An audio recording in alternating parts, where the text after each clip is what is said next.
हीच परमार्थाची पातळी करून नामसंकीर्तन करूया। विठोबा रखुमाई हरे जय जय विठोबा रखुमाई विठोबा रखुमाई विठोबा रखुमाई विठोबा रखुमाई विठोबा रखुमाई हरे जय जय हरे जय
हा सर्व समाज माझा तरी आहे तुका म्हणे इह लोकीचा व्यवहार इह लोकाचा व्यवहार तरी ओळखायला शिका।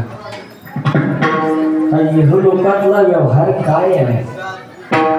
इथं प्रत्येकाला जायचं, इथं प्रत्येकाला आज्ञा आहे, इथं प्रत्येकाला आदेश आहे। आणि जर हा आज्ञा हा आदेश ही सूचना आपण पाळणार नसो तर काही काळ आपल्यावरती आरूढ होऊन तो पुन्हा आपणाला नेणार आहे। तो का म्हणे इह लोकीचा व्यवहार।